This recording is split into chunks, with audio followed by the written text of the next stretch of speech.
થોડાક પારવા લાગ્યા રાસમાં. આટલા બધા હોય તો જ મેદાન ભરાઈ જવું છે.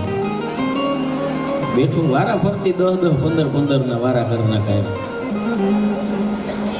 હવે પાછું આમાં કેવું થયું, આ કેમેરા વાળા બધું ઉતારતા હોય એટલે ગરધણી કેસેટ આવે ને ત્યાં જોહે ફલાણી બેન તો આવી નહોતી એટલે અહીં 2 રાઉન્ડ મારીને હાજરી પુરાવી લેવી ને કેમ થાય વ્યવહાર કોક ભેગો મોકલાવી દીધો.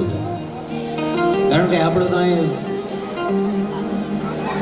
કોકના ઘરે સારું થાય ને તો એ રાજી ખાવાનો એક વ્યવહાર છે. તમારે આ બાજુ હોય નહીં ખબર નહીં, તો અમારે કેવું છોકરાને લગ્ન થાય એટલે વ્યવહાર લખાવાના આવે બધા ચા પાણી પીવા, પણ 10-15 દી 20-25 દી થઈ જાય ને એટલે હાવ હગા હોય ને એમાં કોઈ હગાન વાલા બે આવ્યા એ એમ કે હું રાજી થવા આવ્યો.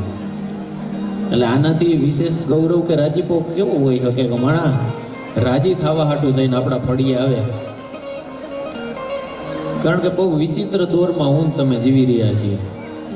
હવે કામ ખેતી આ બાજુ તો હજી છે તમારે, અહીંની ટૂંકમાં હું કઈ વાત નહીં કરું, આમ ઓલી બાજુની અમાર બાજુની આમ.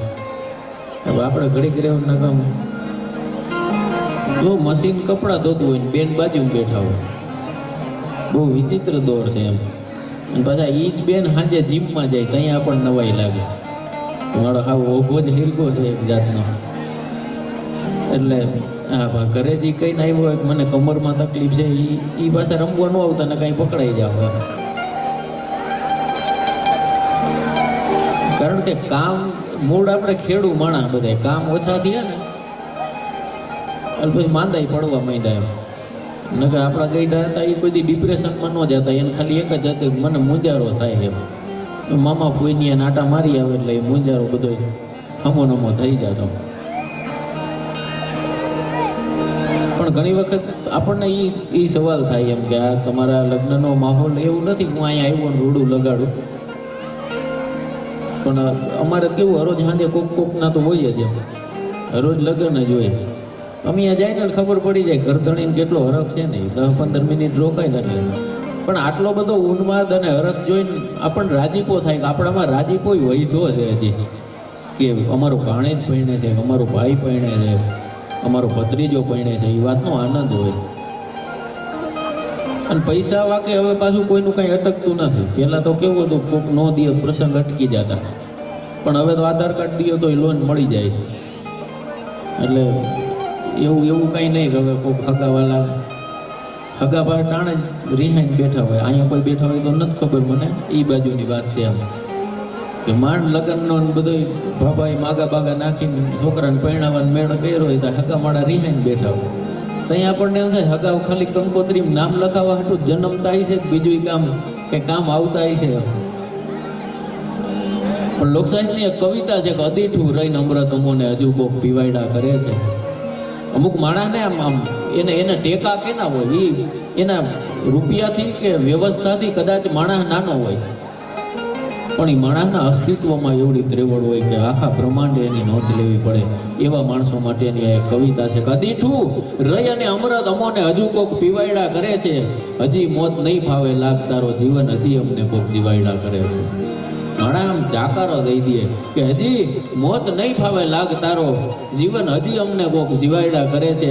અને અમુક દ્રશ્યોને જોઈને દુશ્મનોને આવે છે હસવું.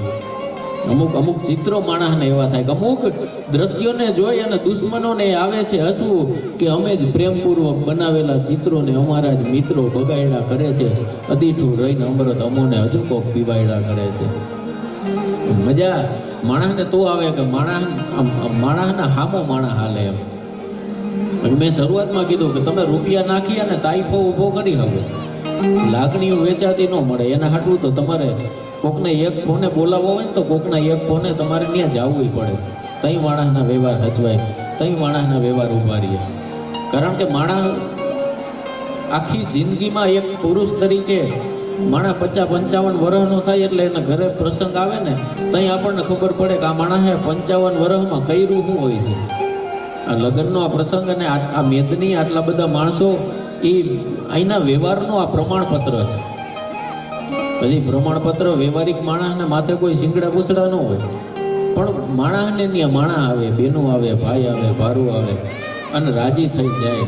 આપણી પરંપરાની ગાડામાં જાનું જોતે જાતિઓ, એ કેવા રૂડા દ્રશ્યો હતા, કેવી મજાના ચિત્રો હતા. પણ હવે તો લગ્ન ગીતે ભૂંહાતા જાય એમ. કેમ કે મેગી ખાઈને મોટી થનારી પ્રજાને શું ખબર કે જેનું ભત્રીજો ભણતું હોય એ ફૂઈના ભેતરમાં કેટલો હરખ હોય. ગળાના 3-3 કટકા કરીને બાયું ગીત ગાતી હોય. એ કોયલને ઉડાડતા હોય તો આપણને એમ થાય કે આમ કાયદેસર આપણને એમ થાય કે આ ભાઈ વરરાજાની કોક હાવ હકી આવી છે આમ. હા, નકર હવે તો પાછું કેવું થયું કે આમ દીકરી વિદાયનો, આ તો ભાઈના લગ્ન છે પણ આ તો લગ્ન છે એટલે એક યાદી થઈ. દીકરી વિદાયનો એ પ્રસંગ હોય ને એટલે આમ બેન છે એ પૈણીને પછી આમ ધીરે ધીરે હાલતી થતી હોય. પછી કવિ દાદેનું પ્રમાણ આપ્યું છે, કાળજા કેરો કટકો મારો ગાંઠથી છૂટી ગયો. અને છેલ્લે એને એમ લખ્યું કે લૂંટાણો મારો લાડ ખજાનો અને દાદો હું જોતો રહ્યો. હવે અટાણે વિદાય થાય ને એટલે એ દીકરી જઈને બાપાના પપ્પા તમે રડો નહીં ને હું રડીશ તો મારું મેકઅપ વિખાઈ જાય. દાદ બાપુને એ તો ખબર નહીં હોય ને કે પરદે આવીએ થાય, ન કરી ન લખે તેમ. પણ આ તો પરંપરાને હું એમ નથી કહેતો કે તમે જાડા લુગડા પહેરીને જ રખડો, પહેરાય સમય છે. શિક્ષણ એ માણસની ત્રીજી આંખ છે. જે ભણેલો માણસ હોય છે એ સમાજને એક નવી દિશામાં અને સારી દિશામાં લઈ શકે. પણ સુધરવાની બદલે પછી ઉધરી જાય. હાવ છોકરાઓને ધોઈડે અડવા ન દે એવું બાળપણ, પાંગડા થઈ ગયા બાળકો. આ વડીલો મોટા થયા ત્યાં કેરટેકરોને કંઈ જરૂર નહોતી. હવે તો બાયું રાખે છોકરા મોટા. પારકી બાયું મોટા કરે એ હું ભલીવાર કરવાના. આ તો ધરાવીને ધાનનો નીપજે ને કુળવીણ માળુનો હોય, ઓઢા કર જેસલ જખરો નીપજે કે જેની માં વથલ પદમણી હોય. એ આમ ખબર પડી જાય કે આ માણસની પરંપરા કહીએ છે. એવા માણસો કે જે નકર વિચાર તો કરો, કાંઈ મેં શરૂઆતમાં કીધું કે આ લગાવનો પ્રદેશ છે. અહીં લાગણી નહીં, ક્યાંય કોઈ પ્રેમની વ્યાખ્યા કરવાની એટલે ન હોય કે એક માણસને સાચા હૃદયથી પ્રેમ કર્યો તો એનું મંદિર બનાવીને માણસ એની પૂજા કરે છે. વિચાર તો કરો કે આ તત્વ, આ પરગણું, આ પરંપરા કઈ છે. સિંદૂર જડાવે સગા દીવો ને નારિયેલ દોય, પણ લોડણ જડાવે લોહી ખાંભીએ તારી ખેમરા. મુદ્દો એ છે કે આમ એક રંગો નહીં, તું રંગ પલટીને આવ. દાદ બાપુ એ માણસ પૂજે કઈ, માણસ ઊભા કઈ રાખે. એક રંગો નહીં, તું રંગ પલટીને આવ. તને માનવ ગયડો છે, આમ જરા હટીને આવ. અને જિલ્લામાં તો કોક પૈડા હાલે, તું જેતક છો આમ આડો ફંટીને આવ. જે માણસો આડા ફંટીને આવ્યા. કારણ કે દાદ બાપુની એક કવિતા છે કે શિખરો કંઈ સર કરો અને તમારા નામનો એક પાઠ. શિખરો કંઈ સર કરો ને તમે કીર્તિ તમે ખોડાવી શકો. કુકમાણા બહુ મોટી સફળતાઓને હાસિલ કરી લે. આ છોકરા જેના હોય એ લઈ લ્યો. બાળકો છે ને એ આપણું ભવિષ્ય છે, પણ મુદ્દો એ છે કે આપણું વર્તમાન ન બગાડે એમ, એની આપણને જવાબદારી હોવી જોઈએ. પણ સારું છે આમ તો એ રમે, એની રમવા જેવડી ઉંમર છે. પછી મારું એ વયું ખોયામાંથી બાળક હોતું હોય ને આમ ખોયામાં હુવડાવવામાં બહુ મજાની વાત મને યાદ આવી તમને સંભળાવું. બાળક આપણે આમ ઘોડિયામાં નાખીને એટલે ખોયામાં એને હુવડાવવામાં આવે. પછી ધીમે ધીમે એ બાળકની ઉંમર થાય ને એટલે ખોયામાંથી ઉતારીને પછી ખાટલે હુવડાવે. પણ એ ખોયામાંથી જે બાળક નીકળ્યું એ પછી જિંદગીમાં કેટલું ખોઈ નાખે ને એનો હિસાબ પછી નથી થતો. કારણ કે એ એક જ ઠેકાણું એવી છે કે જે નિર્ભયતાથી નિર્દોષતાથી નીંદર આવી જાય. હવે તો થાકીને હોઈ જાય, બાકી હકની નીંદરું વહી ગઈ. કંઈક તો લોનું દેવા વાળા પાડ પીટી છે, હપ્તા મહિને આવે ને હુવા નથી દેતા. ગાડીઓ માણસ એકબીજાને દેખાણ હાટું લઈ લીધી, ન પોગાય તોય. પછી પહેલી તારીખે બધા એમ કહેતા હુમલા આવવા નાની ઉંમરે એ કાંઈ રોગ બોગ કંઈ નથી, ઉપાધિઓ ખાઈ ગઈ માણસને. પહેલી તારીખે મારો ચેક બાઉન્સ થાય, ચેક બેગ કાંઈ નહોતા, ભાભલા કહીને વહી જતા. અને એમને ખાતા અને જીવતા માણસ એમ કહેતા કે અમારે કઈતા કિલો ઘી પી જતા. પછી કામે કરતા દિન રાત એમ. હવે મેગીને મસાલો ખાતો હોય, હું 2-2.5 કલાક ખંભે પંપ નાખીને દવાઈ છાંટી શકે. એ તો જેને આમ રાપના કોરિયા ખાતા હોય, દૂધ પીતા હોય, ગાયુના ભેહુના રોટલા ખાતા હોય, એ કામ કરી શકે. માખણના પીંડા ખાઈ ગયા હોય, ઘી ખાતું હોય, ઘી પીતું હોય. કારણ કે આપણે તો મેન આપણું તો સાહિત્ય ને આપણી તો વાતો એ જ હોય ને. કારણ કે આપણે મૂળ તો ખેડૂ માણસ, દેશી માણસ, એમ આપણે જમીનથી જોડાયેલો આપણો આ સમાજ છે. હમણાં મારે આજ આવવામાં થોડુંક મોડું થતું હતું ને, તો મોટો માણસ કોને કહેવાય? કે જેને મળો ને તમને નાનપ નો અનુભવાય ને એ માણસ મોટો. બાકી જમરબંધી હોય તો ભલે એને ઓળો સમજવો, એને માણસ નહીં. કારણ કે સબલક સમા મોટા માણસની 3 વ્યાખ્યાઓ લોક સાહિત્ય આપી છે કે સબલક સમા નિગર્વ ધની અને કોમલ વિદ્યાવાન. કે જેની ભુજાઓમાં એટલી ત્રેવડ હોય કે હાથીના કુંભાથળને ઢીકો મારીને તોડી નાખે ને આ ખડે તો એ માણસ એના ખંભે ઊભું રાખી દે. આવી જેની ભુજાઓમાં ત્રેવડ હોય પણ છતાંય એના સામે કોઈક ગાડી માથે નાખે ને તો એ સાઈડમાં તારવી લે, ભાઈ કાંઈ વાંધો નહીં, એની ભૂલ થઈ ગઈ છે. સાઈડ કાપીને કાતર મારે એની લોક સાહિત્યમાં ક્યાંય વાતું જ નથી. સબલક સમા કીધો કે જેની ભુજાઓમાં ત્રેવડ હોય, નિગર્વ ધની માણસ ઈ ધારે તો સામેના માણસનું ઈમાન ખરીદી હકી લે. એટલો રૂપિયાવાળો હોય, એટલો વૈભવવાળો હોય, પણ છતાંય એ માણસમાં વિનમ્રતા હોય, એ માણસમાં વાત કરવાની તમીજ હોય. સબલક સમા નિગર્વ ધની અને કોમલ વિદ્યાવંત. જે માણસમાં જ્ઞાન ભરપૂર હોય તો છતાંય વિવેકી હોય. આ 3 જીવન જગમાં બાકી કંઈક ઉપજત ખપત અનંત. બાકી હજારો જીવ કીડા મકોડાની જેમ આવે અને વયા જાય, પણ એની કોઈ દરકાર નથી કરી. દરકાર એવા માણસોની કરી છે કે જે માણસ હટી જ જીવા છે. એની પાસે ચાહે કાંઈ હોય તોય ભલે અને ન હોય તોય ભલે. તો વાત એ કરતો હતો કે હું આવતો હતો ને, મોટો માણસ ઓળખાય કેવી રીતે? એટલે મેં અર્જુનભાઈને ફોન કર્યો તો મારે મોડું થાય ભાઈ, તમે થોડુંક સંભાળ લેજો. આ લોકસાહિત્યની જ છે ને, આ આજની તમને લોકસાહિત્યની દ્રષ્ટિએ સમાજને કે સંબંધોને જોવાની દ્રષ્ટિ કઈ હોય હું એ તમને કહું એમ. આ એક ઉદાહરણ ઉપરથી આવી કેટલી વાતો તમારી સામે ઉકેલી હવે. એટલે મેં ફોન કર્યો કે તમે સંભાળી લેજો.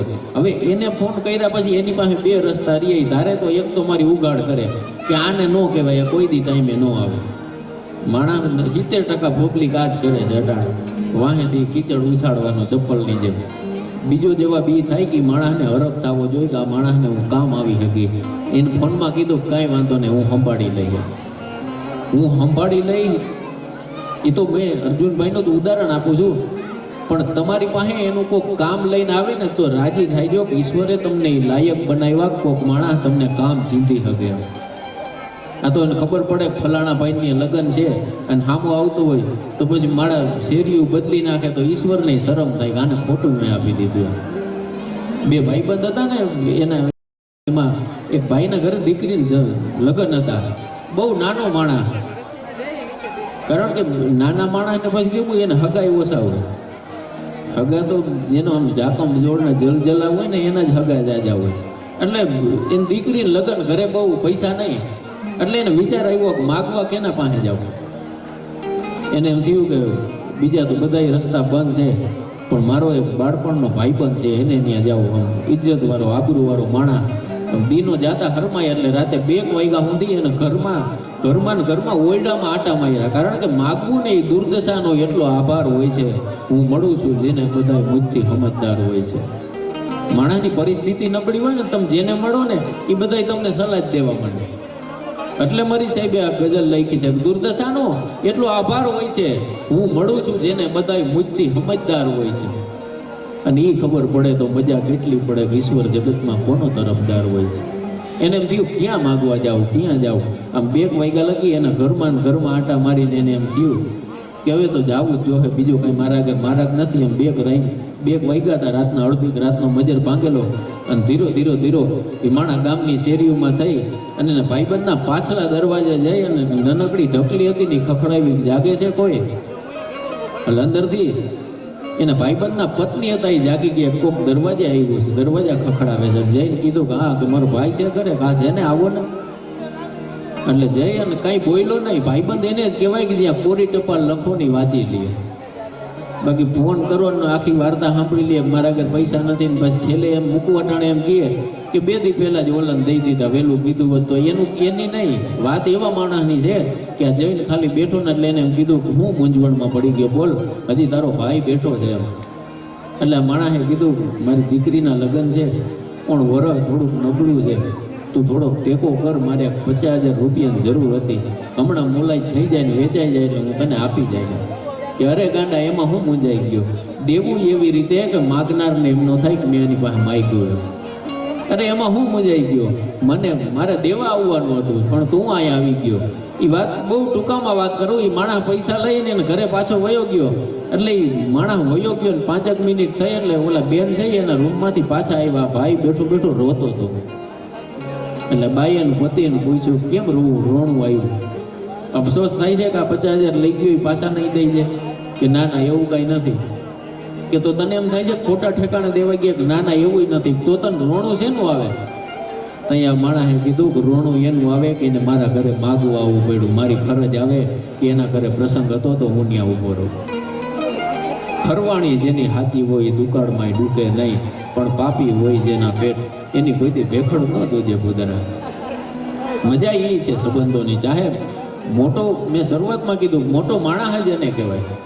લોકસાહિત્યમાં તો એમ કીધું કે તમારાથી કોઈ નાના માણસ હોય તો એને સંભાળવાના કેવી રીતે? કે પ્રજાના ભોજન પીરવવું એ રાજનો અધિકાર છે. ગામમાં મોટા થઈને રખડતા હોય ને જે રિહાઈન કે મને પૂછ્યું નહીં તમારું ગામ જમાડવું હતું, એ જે પૂછ્યું નહીં વાળા રહ્યા ને એને એ ખબર હોય જોઈએ કે ગામના છેવાડે રહેનારો નાનામાં નાનો માણસ છે, એના ઘરે લગ્ન છે તો એના ઘરે કરિયાણું નાખી આવું. આઈટમ આવતી હોય તો એના છોકરાઓને મીઠાઈ લઈ દઈ, કે દિવાળી આવતી હોય 2-5 જોડી લુગડાની લઈ દઈ. ત્યાં સમજવાનું કે હું મોટો માણસ છું એમ. પ્રજાને ભોજન પીરવવું એ રાજનો અધિકાર છે. અને જેની રૈયત ભૂખી રજરે એ નૂપને ધિકાર છે. જે રૈયત ભૂખી રજરતી હોય એ નૂપ ચાહે કોઈ પણ હોય તોય ભલે એને પછી ધિકાર હોય. કારણ કે જે સમજતા હોય એવા માણસો માટેની આ વાતો છે. હું આવ્યો ત્યાં વિજયભાઈ કહેતા હતા કે વાતોને સાંભળનારો વર્ગ છે. એટલે મને બહુ ગમતો એક દુઓ છે કે લોકસાહિત્યમાં માણસને આપણને સમજાવવા માટે દ્રષ્ટાંતો કેટલા મજાના આપ્યા છે. કે રાજની એક વડારણ બાઈ છે, એ આમ સાંજે રાજનું કામ કરી અને પાછી આવતી હતી.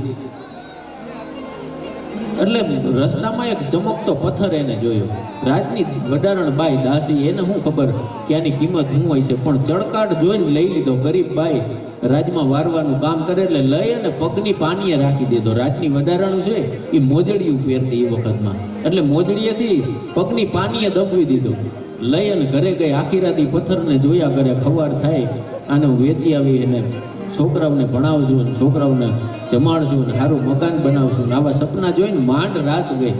સવાર થયો એટલે એ બાઈ છે એ ચમકતો પથ્થર એને જે હીરો જડ્યો હતો એ લઈ અને બજારમાં જઈને ઝવેરી આગળ ધડો કરાવવા ગઈ. ધડો કરાવવા ભાવ કરાવવા ગઈ. એટલે અહીંયા ટેબલ ઉપર રાખીને કીધું કે ભાઈ આ મારે વેચવો છે, આના કેટલા આવે? એટલે વેપારીને એમ થયું આ ગરીબ બાઈ આના આગળ આટલો કિંમતી હીરો, સાચો હીરો આના આગળ ક્યાંથી હોય? એટલે વેપારીએ હીરાને ખોટો દેખાડવા હાટું એમ કીધું કે બેન 5 રૂપિયા આવે. પણ બાઈ માણસનો જીવ એને એમ થયું બે ઠેકાણા ભાવ કરાવી દેવાય એમ. એટલે લઈ અને બીજા વેપારી આગળ ગયા. અહીંયા જઈને પૂછ્યું કે ભાઈ મારે હીરો વેચવો છે, કેટલા આવે? એટલે ઓલા વેપારીએ કીધું કે બેન 10 રૂપિયા આવે, તારે દેવું હોય તો મૂકતી જાય. એટલે બાઈ માણસનો જીવ કેવો હોય એને ભાવતાલમાં તરત ખબર પડી જાય કે સીધો બમણો ફેર ન હોય, 5 ને 10 એકાદ રૂપિયાનો ફેર હોય. કદાચ વસ્તુ મોંઘી હોય તો રૂપિયા હોય, સીધો ડબલ ફેર ન હોય. એટલે લઈને પાછી પેલા વેપારી આગળ કહી કે ભાઈ તારે 12 રૂપિયા દેવા હોય તો હાલે, મને ઓલો વેપારી 10 રૂપિયા દે છે. એટલે ઝવેરીને એમ થયું મારો હીરો હાથમાંથી જાહે. પણ છતાંય માણસની જાતને લાલચ થઈ એને કે 12 નહીં પણ 1 રૂપિયા હાટું. એ વેપારીએ હાથમાં હીરો લઈ અને ટેબલ ઉપર મૂકીને કીધું બેન 11 રૂપિયામાં લેવો છે, તારે દેવો હોય તો દઈ દે, નકર આ તારો હીરો. એમ કરીને ટેબલ ઉપર હીરો મૂક્યો ને, હીરાની કણાયું થઈ ગઈ. આમ 1 લાખ ટુકડા થઈ ગયા. વેપારીને અફસોસ થયો કે અમારી પેઢીઓ આ હીરાને પારખવામાં વહી ગઈ. મને ખબર છે કે આ હીરો સાચો છે, પણ હીરો સાચો હોય તો મૂકવાથી તૂટી ન જાય. હીરો તૂટ્યો કેમ? એટલે વેપારીએ એ હીરાના જે ટુકડા થયા હતા એ કણાયું ભેગી કરી અને એને સવાલ કર્યો કે ચેરીને પગતળ દિયો તાતે ન કઈટું માન. કે રાજની જે વડારણ છે, રાજની જે દાસી છે, એ લઈ આમ ભેગો કરી અને પગની પાનીએ તને રાખીને આવી હતી, તઈ તારું માન ન કઈટું? કે ચેરીને પગતળ દિયો તાતે ન કઈટું માન. તો હીરાએ જવાબ આપ્યો તું જાનન હાર અજાણ ભયો તાતે હીરો ફટાણ. કે તને તો ખબર હતી કે આની કિંમત કરોડો રૂપિયાની છે, પણ છતાંય તે ઘા કર્યો ને એ ઘાથી તું જાનન હાર અજાણ ભયો. તું તો જાણતો તો છતાંય અજાણ બન્યો, એટલે આ હીરો છે એ તૂટી ગયો. કારણ કે જે માણસો સમજે છે, લોકસાહિત્યનો બહુ જૂનો દુઓ છે કે જેઠ કોરો જાય એનો ખંડમાંય ખટકો નહીં. અહીં મોટા ભાગનો ખેડૂત વર્ગ બેઠો છે. આખો જેઠ મહિનો વયો જાય ને આપણને કાંઈ ઓહાણે ન હોય. પણ આહાટ મહિનાની એકમ ને આહાટની બીજ જાય ને એટલે આપણે આમ નેજવા માંડીને જોતા હોય, વણ હગે વણ હાગવે વણ નાતરીએ ને વણ માવતર જીવીએ પણ તુવીણ મરીએ મેં. આમ વરસાદની કારણ કે એક બાપ છે એ દીકરીને કરિયાવરને વાવતો હોય, એક ખેડૂત છે એ વાવણી કરવા જાય તો એને છોકરાઓને ભણાવવો હોય તો એ ફીને વાવતો હોય. વરહોજનો આપણો આ દુઓ છે કે આખો જેઠ મહિનો વયો જાય એનો આપણને રંજ ન થાય, પણ આહારની બીજ જાય એટલે આપણને એમ થાય કે વરસાદ કઈ આવશે. આ તો એનો સ્થૂળ અર્થ થયો, પણ ગર્ભિત અર્થ લોકસાહિત્યમાં આ દુહાનો એ થાય કે આમ અમે 1000ની મેદની બેઠી હોય, કોઈ કવિત કહેવામાં આવે, કોઈ ગીત ગાવામાં આવે, કોઈ છંદ કહેવામાં આવે, કોઈ ગઝલ કરવામાં આવે, એમાં 999 ડોકા ન ડગે તો કાંઈ નહીં, પણ જેના ભરોહે અહીંથી શબ્દ છૂટો થયો હોય એ માણસની ડોક ન ડગે ત્યાં એવા આહાટનો એકદી અમને વહમો લાગે વેરડા. જે માણસ સમજતો હોય છતાંય દાદ ન આપે, જે માણસ જાણવા છતાં વાહ ન બોલી શકે, એવી અધૂરી દાદથી વાકેફ છું. એટલે આપણી આ પરંપરા આપણે એ ધરોહરના વારસદાર છીએ. દાદની એક કવિતા છે કે પગલા એવા કોણ મૂકતું આવે. જે માણસો તમે વિચાર તો કરો કે આ હાવ જવાઈ ગયેલી અને જૂની વાત છે, પણ છતાંય આપણે વિચારીએ તો આપણને એમ થાય કે આમ ઊભા રહી જાય, એમ કે અડધીક રાતના મજર ભાંગ્યો હોય અને હુંડલો લઈ અને એક બાઈ આલીદર બોલીદરના પાદરમાં પૂગીએ છે તો એ ચિત્ર કેવું થયું હોય છે. આમ જઈ અને એમ કીધું કે છે કોઈ ઘરે કે હા બધાય જાગે છે કે રાની જોતને હું હુંડલામાં લઈને આવી છું. એ વડારણ બાઈ છે એ આમ દેવાજ બાપા હારે સંવાદ કરતી છે. દેવાજભાઈ રાની જોતને લઈને અહીંયા આવી છું અને જુનાગઢથી કેણ મોકલાવ્યું હતું મારા ભાઈને ત્યાં હુંડલો પુગાડી દઈ છે, પછી આયરના ખોડિયામાં જીવ છે ત્યાં સુધી અમારા જુનાગઢને આજ નહીં આવવા દે. અને પોતાના દીકરાને તૈયાર કરી અને આખી વાર્તાને તમે જાણો છો, પણ 17 કે 18 વર્ષ સુધી વાતને પોતાના પેટમાં હંગરીને રાખવી એ કેવડી મોટી વાત હોય. એટલે મેં કીધું હતું બાજી આ જિંદગીની હારી ગયા એનો સેજે અફસોસ નથી બિરાદર. હા, પછી ન્યા જઈને કોઈ કહી આવ્યું કે આ તો એ કે એનો હતો એને શહીદ કરી દીધો. ઘૂંટપણા તો પહેલેથી જ આવેલા આવે છે, એ નવી નવાઈના નથી. આ તો ભરોહાના એકા તમે જેને હેંગ જાઓ એ માળા પછી જોકર નીકળે તો એ માણસની આખી બાજી વિખાઈ જતી હોય છે. પણ ઈ બાપાએ, ઈ દેવાજ બાપાએ એ આખી વાર્તાને વાંચ્યા પછી મેં આ કીધું હતું કે વખત આવ્યો હું નાખી મેદાનમાં જઈ. બધા કહેતા હતા ને કે તમે તો ખોટું કરી નાખ્યું, તમારે સમજવાનું હતું ને તમારે જોવાનું હતું ને, પણ 18 કે 20 વર્ષના વાણા વાઈ ગયા ત્યાં કીધું હતું કે હવે નવઘણને ગાદીએ બેહાડી દો. ત્યાં સુધી 18 વર્ષ સુધી આયરના મનમાં એ હતું કે વખત આવે હું નાખી મેદાનમાં એક એકો હજી મેં હાચવીને રાખ્યો. એ એકો એને 20 વર્ષ સુધી જેને હાચવીને રાખ્યા હોય એ માણસ પછી મેદાનમાં મૂકે તો એ મેદાનના ચિત્રને બદલાવી શકતા હોય છે. પણ આખી વાર્તાઓ ઉપરથી ગીતોને બનાવવામાં આવ્યા, ફિલ્મોને બનાવવામાં આવ્યા, કારણ કે દીવાદાંડીની જેમ આ બધું ભેગું કરીએ ને આપણે વિસરી ન જાય એમ. હું એમ નથી કહેતો કે મોલ્ડન ન થવાય, મોલ્ડન તો જરૂરી છે. અટાણે શિક્ષણ અને સમાજમાં જે પરિવર્તનો આવે છે એ જરૂરી છે. પરિવર્તન એ સંસારનો નિયમ છે, સમયાંતરે બદલાવ આવવાય જોઈએ, પણ પછી એટલાય ન આવવા જોઈએ કે એક આયર ઉઠીને એમ કે મને ધૂળની એલર્જી છે, કંઈ આપણને એમ થાય કે મારું કંઈક ફેરફાર તો થયું હોય છે આપણામાં એમ. કારણ કે આપણે તો મૂળ જમીનથી જોડાયેલી કોમો છે, એટલે ફરીથી બધા નાસ્તો થઈ ગયો ને. હા, વાતું એટલે કરતો હતો કે તમારો પોરો થઈ જાય એમ. એટલે હવે અર્જુનભાઈ અને હિનાબેનનો જે રાઉન્ડ શરૂ થાય એમાં આખું રાઉન્ડમાં કે પગ મૂકવાની જગ્યા નોરી એવું કરજો એમ. કારણ કે બધા મોટા ભાગના કોઈ ગઈ રથ બહુ ઓછા દેખાય છે, હાલી ડોલી હગે એવા માણસ છે. એટલે તમે લગ્નમાં આવ્યા હોય તો લગ્ન જેવું લાગવું જોઈએ. મેં શરૂઆતમાં કીધું ને કે નસીબદાર છે કે રમી શકીએ છીએ એમ, ને ઘણાને રમવું છે પણ હવે ઈશ્વરે એ લાયક શરીર નથી રાખ્યા. થોડુંક હાલે તો શ્વાસ ચડી જાય, અમુકને દેખાતું નથી, જેને દેખાય એને જોવું નથી. એટલે વધુ સમય નહીં લેતા ભાઈ શ્રી અર્જુનભાઈ આહિર અને હિનાબેનને વિનંતી કરીશ આપણે નાસ્તાનો એક 5 મિનિટનો બ્રેક રાખીએ, અને જે પણ વ્યવસ્થામાં છે અહીંયા મંચ ઉપર અમારા કલાકાર મિત્રો અમારા હાટું ચા દઈ જાજો, એટલે અમે પી લઈને તમે ત્યાં સુધી પી લ્યો. અને 5-7 મિનિટની બાયુને વાતું કરવાની રિસેસ, એટલે તમે વાતું કરી લ્યો. પછી 5 મિનિટ પછી રાઉન્ડ ચાલુ થાય, એમાં બધા જોડાઈ જજો. તો મને એ વાતનો વરખ થાય કે ગીત કલાકારો અહીંથી ગીત ગાતા હોય, એક કડી એ ગાય, સામે ઓડિયન્સ બેઠું હોય, બીજી કડી એ ગાય, તો આપણને એમ થાય આ ગીત વાયરલ હશે એટલે બધાને આવડે એમ. પણ વાતની એક કડી હું અહીંથી કહું ને સામે બેઠેલો માણસ અડધી વાત એ બોલે તઈ મજા આવે એમ. શબ્દ તો બાબુભાઈ રાણપુરાએ એમ કીધું કે શબ્દ ગામને શબ્દ ખોરડા, શબ્દ ખેતરા ખડે, શબ્દ સુગંધી શેણ સોણલે, શબ્દ પન હણહણે, અને શબ્દ સણગે, શબ્દ ફણગે, શબ્દ રાહડે રમે, ચોરે ચડી આપથી નેણે, શબ્દ થઈને ભમે, શબ્દ પાતળીઓ, શબ્દ પ્રેમી લો, શબ્દ પન ઘટી ઘટે. પણ આખી જે વાત કરી ને એમાં અમુક એવી કેટલી ઘટનાઓ હોય છે કે હિન્દી જબાનનો એક શેર છે, મારી રીલ બહુ વાયરલ થઈ હતી. હાર્દિકભાઈ પૈણવા જઈ રહ્યા છે ત્યારે પ્રેમનો એક નાનકડો શેર કહી દઉં કે તુજે હક હે કે તું મુજે સતાયા કર. માણા છૂટ આપે તો એ સામેવાળા માણાને ક્યાં સુધી આપે કે તુજે હક હે કે તું મુજે સતાયા કર, પતા હે આજ ક્યાં હુઆ એ કહે કે સબ કુછ બતાયા કર. આજ શું થયું એમ પૂછી અને આખી વાર્તાને કીધા કરે એમ. કોક કહેવા વાળું, કોક સાંભળવા વાળું હોય તો એ સંબંધોની મજા, દાંપત્ય જીવનોની મજા જે છે. બાકી તો પુરુષ આવે ને તમારા ભાઈ આવ્યા એમ કરીને ભાઈ રહોડામાં વહી જાય તો એ દાંપત્ય જીવનનો જળને થકવી દે. પણ આ તો રાહ જોઈને બેઠા હોય કે હમણાં આવ્યો આવશે. એ દાંપત્ય જીવનો આપણા બહુ મજાના હતા. એના એવા માણસો માટે આ કવિતાઓ, આ વાતો લખાણી હોય છે. પણ પછી બહુ હકથી, બહુ પ્રેમથી, બહુ લાગણીથી તમે રાખો છતાંય માણસ કદર કરી અને વયા જાય. તો એવા માણસો માટે મારી લખેલી એક લાઈન હતી કે હથેળીમાં રાખવા છતાંય જે જાવું કરે એને પછી જવા દેવાય. કારણ કે ભૂતને પીપળા મળે તો વડલા કાંઈ રોવા ન બે, કોઈનું કોઈ વગર અટકી ન જાય. કારણ કે ઘણાને એવો વેમ હોય કે મારા જેવું કોઈ નથી એમ. એટલે પણ એ અહીંનો જમાનો છે, હરેક વસ્તુનું રિપ્લેસમેન્ટ છે. એમાં હું તમે એવા દોરમાં જીવી રહ્યા છીએ કે માણસ સાંજે નોખો પડે ને સવારે પાછો ભેગો થઈ જાય. આ જેટલી ઝડપથી ભેગા થાય એટલી ઝડપથી નોખાઈ પડવાનો આ દોર છે.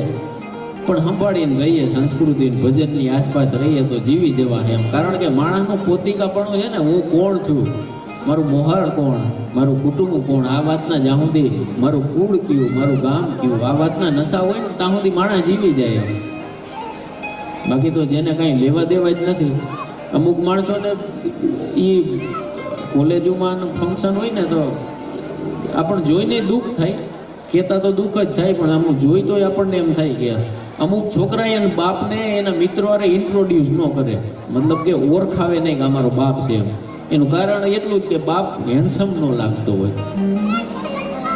60-65 વર્ષ સુધી જે બાપે મજૂરી કરીને છોકરાઓને ભણાવી ગણાવી અને ન્યા પુગાડ્યા હોય, એ છોકરાઓને એનો બાપ હેન્ડસમ ન લાગતો હોય તો આપણને દુઃખ થાય કે સમાજની વ્યવસ્થામાં કાંઈક તો ફેરફાર આવી છે. બાકી જમરબંધીની ચણેલી પાયામાંથી પડે પણ 90 વર્ષે નડે બાપની ખોટ બાલિયા. બાપ એ તો પરિવારનો કોઈ પણ સભ્ય હોય, મા હોય, બાપ હોય, બેન હોય, તમે બધું લઈ આવો, પણ પ્રસંગમાં જ્યાં સુધી આપણા ઘરના આપણો પરિવાર ભેગો ન હોય, આપણું મોહાર ન બેઠું હોય ત્યાં સુધી આ વિજયભાઈ મને 3 દીથી ફોન કરતા હતા. નકર એકવાર વાત કરી નાખી તો હાલે, પણ એને અંદરથી હરખ હોય કે મારા ભાણેજના લગ્ન છે, કાંઈ ઘટવું ન જોઈએ. એ તો હરખ મજા, એ સંબંધોની મજા એટલે છે એમ કે આપણે એકબીજાના અહીં મામેરા ભરાતા હોય તો એ બેનના કેટલો હરખ હોય. એક ભાઈ તરીકે સૌથી મોટો પ્રસંગ જ હું તો એ માનું છું, બેનના ઘરે પ્રસંગ હોય એનું મામેરું ભરાય. ભલે ને 5 રૂપિયા તમે આપો પણ આમ વટથી ખિસ્સામાં હાથ નાખીને ઊભવા જોઈએ, બેનું આવી ગયો તો મૂંઝાતી નહીં. એ મજા છે સંબંધોની. અને જ્યાં સુધી આ જીવતું રહે ત્યાં સુધી હું તમે જીવતા રહો. બાકી જીવતી લાશું થઈને રખડશું એને માણા ન કહેવાય. તો ભારે અડવા હરિવરને તમે બોલવો સી રીતે, અહીં તો વજન કરે હારે મનવા, ભજન કરે જીતે. આવો જોઈએ આનંદનો, ઉત્સવનો, લાગણીનો અને હરખનો પ્રસંગ છે. ત્યારે તમે નાસ્તો પાણી કરી લ્યો, પછી 2-4 મિનિટ પછી થઈ ગયું. તો બધા ભાઈઓ અને બહેનોને વિનંતી કે રાસમાં જોડાઈ જાઓ. ભાઈ શ્રી અર્જુનભાઈ આહિર, હિનાબેન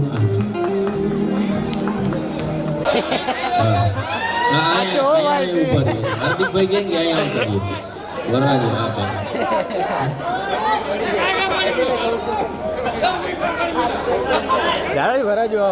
હવે 18 હું હાર્દિક તમારો હતો, હવે તમારો નહીં રહ્યા. એમાં પછી કેવું થાય પાણી ભરી લે હવે અમારો એમ તો જણ જેવો જણ હોય આમ 1000 માણસ મેદની પડી ઊભી બે અને બેઠા હોય આમ મરદ માણસ હોય ગામમાંથી નીકળે તો છોકરા છાના રહી જતા હોય પણ બેને ઊભા થઈને આમ નીકળે એટલે એના પત્ની હોય એ જ ખાલી સામું જોવે એટલે આમ ગદબ પાસે કે બકરું હાયલું જાય એમ માણસ જેવો આદમી હાયલું જાય. પણ આ લગ્નનો માહોલ છે બહુ મજાની એક કવિતા છે કે લગ્ન હોય તે માણસને હરખ ને લાગણી કેવી હોય. હા ભાઈ કે હળવે હાથે હથેળીઓ પર જરા નામ તમારું લખી દે. માણસ પુરુષ કુંવારો કયા થાય કે જે આમ સમજો ને તમે હું કહેવા માંગુ છું. હા કે હળવે હાથે હથેળીઓ પર જરા નામ તમારું લખી દો અને નામની સાથે સાથે સાજન સરનામું ખાસ લખી દો. પેલા ભાઈ ચોરે બેસતો હોય એને કાંઈ વાંધો ન હોય પણ પછી તકલીફ ક્યાં થાય કે થોક થોક લોકોની વચ્ચે નથી ગમતું મળવાનું. પછી હા હે ને ખબર જ હોય ને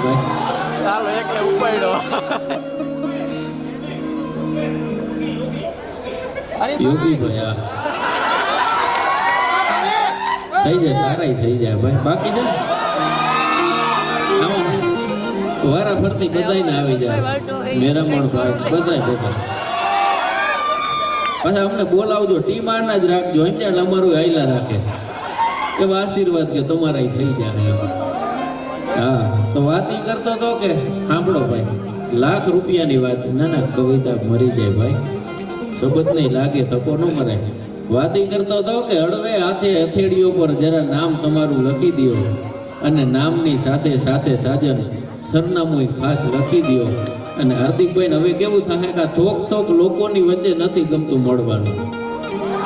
હવે બધા ભાઈબંધો રહ્યા ને બસ કળતર લાગવા માંડે કે થોક થોક લોકોની વચ્ચે નથી ગમતું મળવાનું. મળશું ક્યાં મળશું ક્યારે વેળ થરીકું એ સ્થાન લખી દો. હળવે હાથે હથેળીઓ પર જરા તમારું નામ લખી દો. અને આટલા દી તો શું હતું 2 મહિના પછી ને 60 day to go okay ready for flight. આ તો આટલા દી શું હતું કે તમે કહો કે હાલ અડધી ખંભાળી એટલે એ નવરો જ હતો પણ હવે એવું નહીં થાય. હવે એ આવશે ને તો હવે તમને ના પાડશે. નામાં એવું કહે કે એકલા ફરવાની એને ના પાડી છે. એકલા ફરવાની એને ના પાડી છે.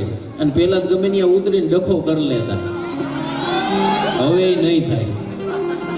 એકલા ફરવાની એને ના પાડી છે અને જ્યાં ત્યાં ઝઘડવાની એને ના પાડી છે કે જાઓ છો ક્યાંય બાજતા નહીં એમ. અને પછી માહોલ કેવો હોય વરસાદ ચોમાસું હોય ને તમે એમ કહો કે આલારથી આપણે પલળવા જાય નાવા જાય એમ. પણ એ હવે નહીં થાય કે વરસાદી આ મોસમ છે નાવાનું મન થાય છે પણ એકલા પલળવાની એને ના પાડી છે. અને મજાની લાઈન હવે છે કે એને કાનમાં આવીને કીધું કે તમે બહુ બગડી ગયા. અમુક ટાઈમે કેવું હોય ભાઈને ડોલમાં ભરવો પડે એમ.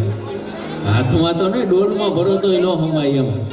કે એને કાનમાં આવીને કીધું કે બહુ બગડી ગયા છો તમે પણ પછી સુધરવાની એને ના પાડી છે. એટલે વિજયભાઈ આ બધા બાકી વાર જ છે ને એ બહુ રેડો નાખી બાકી વાર આવી છે થઈ ગયા બેસી ગયા કે ભલે છોકરા મથે રહ્યા બહુ માલે નથી પણ આ તો ઠીક 50-50 વાળા છે થઈ જાય. માતાજી બધાને ગોઠવી દે એના ઠામમાં ઘી પડી જાય. તમે ભોરમો રાખો ધીરજ રાખો વડીલોની સેવા કરજો માગા બાગા લઈને જાય ક્યાં કે હા પારસભાઈ હા પણ ભાઈની બહુ ઈચ્છા છે કે જે ગામમાં જે પ્રદેશમાં ઊભા છે એની એક વાત થાય એની એક યાદી થાય અને થવી જોઈએ એની વાત થાય. હું કામ નહીં અટાણે હાવ ખોટા બેલ્ટ બાંધીને આખો ફેબ્રુઆરી ઉજવી નાખે છે પણ વિચાર તો કરો કે 3 કે 4 દી જે માણસ રાહ ન જોઈ થઈ ગયો. તમારા ગામ એ ચિત્ર કેવું થયું હોય છે. હું રૂડું નથી બનાવતો સાહિત્યકાર તરીકે મંચ મારું મંદિર છે પણ વિચાર તો કરો કે આ ગામમાં ઈ શંખ આયલો જાતો હોય છે, અહીં બાયુ રોગાણી હોય છે, અહીં શંખ રોકાણ હોય છે, તમારા ગામના માણસ ને જાતા હોય છે, એમાં એક હાવ એવો છોકરો કે જેને હજી કળિયુગની વાય વાયો નથી, એવું વેન કરે કે ભાભી મારે એ છોકરી જોવા આવી છે, એ છોકરી કેવી લાગતી છે કે એના બાપ કે એના પિતા સિવાય એને કોઈનું મોઢું નથી જોયું એમ. એટલે મેં શરૂઆતમાં કીધું હતું ને, આવા નર પાકે ક્યાં, ધરાવીને ધાનનો નીપજે અને કુળવીણ માળું ન હોય, ઓઢાકર જેસલ જખરો નીપજે જેની માં ઓછલ પદમણી હોય. કે ભાભી મારે આવવું છે કે છોકરી લાગતી કેવી છે. અને આખો સંઘ આમ આખું ટોળું આયલું આવતું હતું, એમાં લોડડ બેઠી બેઠી જોયા કરે કે એક કોક માણા છે એની હાલ જુદી છે, એ બાઈ માણા નથી લાગતું. એને વ્રત હતું કે બીજા કોઈને મોઢું ન જોવું, પણ બેઠા બેઠા આમ થતા આમ એક નજર, બે નજર, ત્રણ, અને ખેમરા હામી આખું મનાણી તો એ નજર છે એ 2 માંથી 4 થઈ અને માણસની ઊભો થઈ જાય. અમુક વખતે માણસની વાતો કરતી બંધ થાય તો એ માણસની આખું વાતો કરવાની ચાલુ કરતી હોય છે. આજકાલના હું એ વાત નથી કરતો, સ્પર્શ વગરનો એવો પ્રેમ કે જે ઈશ્વર સુધી માણસને પહોંચાડી દે. અને વાતમાં ખાલી કોઈ એવી 1 વર્ષ 2 વર્ષ કે નહીં, ખાલી પા ઘડીનો પ્રેમ હતો. ખાલી એટલું જ કીધું હતું, ખેમરા તું અહીં રહી જાય, હું પાછી આવી. અને 6 દીમાં તો એ જુવાન જુરી અને આ જગત મૂકી દીધું. અને પછી લોડણ અહીં પાદરમાં પહોંચી અને કોકને પૂછ્યું કે તમારા ગામમાં શું થયું. તો એમ કીધું કે જાજી ખબર નહીં, પણ એક કોક બાઈ આવી હતી, એક દીકરી આવી હતી, અમારા ગામના એક જુવાનને ભરખી ગઈ અને જુવાને એનો જીવ વયો ગયો. અને તઈ પછી એમ કીધું ક્યાં, તઈ ખાંભીએ કોક લઈ ગયા અને પછી એ લોડણ છે એ માથા પછાડીને એનો જીવ કાઢી દીધો. અને કવિએ ન્યા દુઓ લખ્યો કે સિંદૂર જડાવે સગા. તમે કદાચ કોક માણસ તમારા પાડીએ કે તમારા હુરાપુરા હોય ને, તમે આમ સિંદૂરના તિલક કરો, તમે એને એ નારિયેલ વધારો, પણ આ ચિત્ર કંઈક હિન્દુસ્તાનની ધરતીમાં નોખું એટલા માટે હતું કે સિંદૂર જડાવે સગા, દીવો ને નારિયેલ દોય, પણ લોડણ જડાવે લોહી, ખાંભીએ તારી ખેમરા. આ તો વરહો જૂનો એક દુઓ છે. એક પુરુષ એના ગામમાં આવી અને 15 કે 20 વર્ષ સુધી કમાવા હાટું થઈ અને પરદેશ ગયેલો. અને 20 વર્ષ પછી પુરુષ છે એના ગામના પાદરમાં આવતો હતો, કારણ કે 15 વર્ષ સુધી એ 2 પતિ પત્ની નોખનોખારી હતા. ગુજરાતી લોકસાહિત્ય મહાન કેટલું, આપણી આ ધરોહરમાં ત્રેવડ કેટલી. અને એક નાનકડું ઉદાહરણ તમને આપતો જાઉં કે 15 વર્ષ સુધી 2 પત્ર વ્યવહાર કરે, એકબીજાના સમાચાર પૂછે, એકબીજાને ધ્યાન રાખવાનું ભલામણ કરે. ગરીબ માણા પુરુષ છે પરદેશ કમાવા માટે ગયો અને 20 વર્ષ પછી એને ગામમાં આવતો હતો ને, તો પછી માણસ, કારણ કે માણસ હાલતો થાય ને તો માણસનું મન પેલા ઘરે પહોંચી જતું હોય છે. એટલે ગામના પછવાડે ગોવાથી હામો મળ્યો, ભાઈ ગામમાં બધા લેરમાં તો ખરા ને, કે આ લેરમાં આગળ જઈને બીજાને પૂછ્યું કે ગામ આખું મજામાં તો ખરું ને, મારો ઘર પરિવાર મજામાં. તો 20 વર્ષ પછી જે માણસ ગામમાં જતો હતો એ ગોવાળિયાને પૂછતો હતો કે મારો ઘર પરિવાર મજામાં તો ખરો ને. ગોવાળિયાએ જવાબ આપ્યો, ભાઈ ગામના તો બધાય મજામાં, પણ તારા હાથે વાણ ડૂબી ગયા. કે ઓહો શું થયું? કે તારી પત્નીનું અવસાન થઈ ગયું. વિચાર તો કરો કે 20 વર્ષ સુધી જેને મળવાની રાહ જોઈ હોય, રાત को सुनाई नहीं दी दस्तक जो तूने दरवाजे पर दी थी, सुबह उठकर बहुत रोया मैं तेरे लौटे हुए पैरों के निशान देखकर. એમ કરીએ ને હળી કાઢી અને શમશાન બાજુ જવા નીકળો, ત્યાં ઓલા પાછળથી ગોવાળિયો હતો, એને એમ કીધું કે ભાઈ તારું બહુ મોડું થઈ ગયું, હવે તો એની દાઢીએ ઠરી ગઈ છે. પણ આ માણસ કાંઈ પણ સાંભળ્યા વગર હળી કાઢી અને ગામની શમશાને ગયો. અને જ્યાં રાખ પડી હતી, હિન્દુસ્તાનનો પ્રેમ હોય તો કેવું હોય એનું પ્રમાણ બીજા ઉદાહરણો તો અહીંયા હું આપું, અહીં પાદરમાં જ ખાંભી છે, અહીંયા જઈને જોઈ આવવાનું. પણ એ પુરુષે એ રાખ હતી એ મુઠ્ઠી લઈ અને આમ રાખ આમું જોઈને કહેતો તો કંથ મહાણે કડકડે, મારે રાખ જ જોવી રહી. એ પુરુષે આમ કડકડવા મંડાણો, રોવા મંડાણો, કંથ મહાણે કડકડે, મારે રાખ જ જોવી રહી. પણ વાલ કેવું હોય, તા તો ભરડી ભેગી થઈ પછી એના હોઠે લાગી, વીંટલાઈ રાખ છે એ ઉડી અને એ પુરુષના હોઠ ઉપર લાગી અને વાલ કરવા માંડી. હિન્દુસ્તાન આવા પ્રેમીઓનો દેશ છે, હિન્દુસ્તાન આ લાગણીનો દેશ છે. એટલે હાર્દિકભાઈ જઈ પ્રભુતામાં પગલાં માંડવા જઈ રહ્યા છે, ત્યારે ઈશ્વરી દંપતીય જીવનને એટલું રાધા અને કૃષ્ણ જેટલું પ્રેમાળ બનાવે, કાયમ બે રાજીરી અને અગેનાય આવવાનો. તમે બધા બહુ સારું સાંભળવાવાળા માણસો છો, બહુ રાજીપો થયો આવીને. પણ રાસનો આ માહોલ છે અને લગ્નમાં ગીત હારા લાગે, વાતું, જોકે આપણી વાતું, આપણી પરંપરાની વાતું છે એ સાંભળવી જોઈએ. કારણ કે વાતું આપણી વાતળિયું વગદાડ્યું, ઝીણી ઝીણી જુજવ્યું. વાતું એટલે કયું તત્વ છે? વાતળિયું વગતાળિયું એ ઝીણી ઝીણી જુજવ્યું, જેડા જેડા માનવી એડી એડી વાતળિયું. અને વાતળિયું વગતાળિયું વધીને વડ થયું. અમુક વખતે અમુક માણસ બહુ ઓછા બોલાવો, ઓછા બોલા એટલે હોય કે અંતરના ઊંડાણની કોક વેધું ને કહેવાય. તમારે પૈસા મૂકવા હોય ને તો બેંકમાં કે લોકરમાં તમારે ઘરેણાને મૂકી શકાય, પણ વાત ગમે ની ન થઈ શકે. અંતરના ઊંડાણની કોક વેધું ને કહેવાય, પણ ચોરે ન ચિતરાય જીતની વાતું સંકરા. એટલે કવિએ લખ્યું હતું કે વાતળિયું વગતાળિયું વધીને વડ થયું, હજી હકડી તળના પૂગ્યું ત્યાં સુધી ઉપાડ્યું. વાતું તો કરવી હોય તો સવાર સુધી થાય. પણ હાર્દિકભાઈને આમ તો હું કલાકાર તરીકે શરૂઆતમાં આવ્યો હતો, પણ આ માહોલ જોઈને મને એમ થયું હું લગ્નમાં જ આવ્યો છું, એટલે હાર્દિકભાઈને પરણાવવા માટે આવ્યા છે. ત્યારે વધુ સમય નહીં લેતા બધાને વિનંતી કે હવે આખું મેદાન ભરાઈ જવું જોઈએ. મારે એક જોવું છે કે તમે બધા રમો ને ભલા માણા, અહીં હાર્દિકને પરણાવવા આવ્યા છો તો હે? હા રમશું, અમે રમશું, એકાદ બે ઠેસ અમે લેવું એમ. એમાં હું તું ભણતો હોય ભાઈ તો એનાથી વિશેષ શેનો રાજીપો હોય? તો મસરીભાઈ વાહ વાહ, ના તું મેમાં અહીંયા ભૈયો ભૈયો, તું મોરથી અહીંયા ભૈયો. મસરીભાઈ જે કામ કરે ને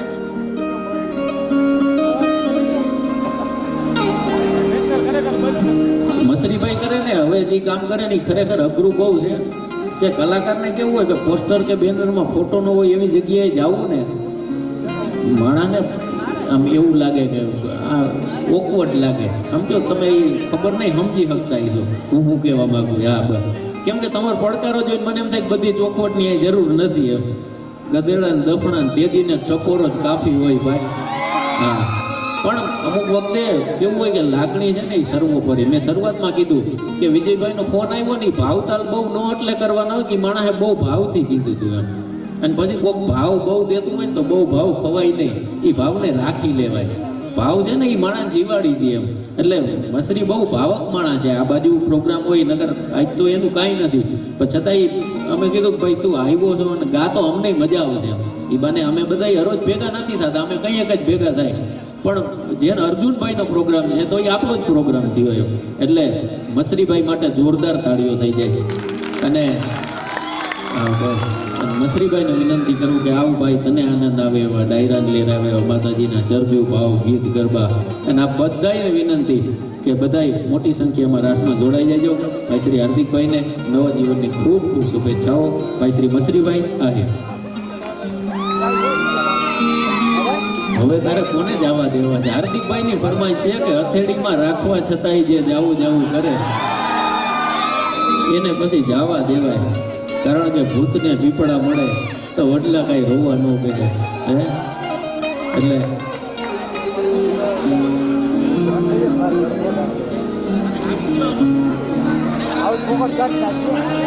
આરોહી સ્ટુડિયો ભાઈ રીલ આપી દેજો આ ભાઈને હથેળી ના ના, એ અમારા ઘરના જાને બહુ કામડા અને ક્રિએટિવ માણસો છે. એનું આરોહી સ્ટુડિયો તમે એકવાર અકાઉન્ટ જોઈ લેજો.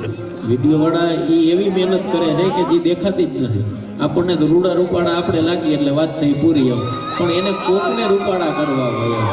એટલે જોરદાર તાળીઓ એમના માટે, અમારા રુદ્રાક્ષ સાઉન્ડ માટે, અમારી આખી ટીમ માટે, અર્જુનભાઈ અને હિનાબેન માટે, અને એકાદ બે તાળીઓ મારા માટે. Thank you. જય શ્રી કૃષ્ણ.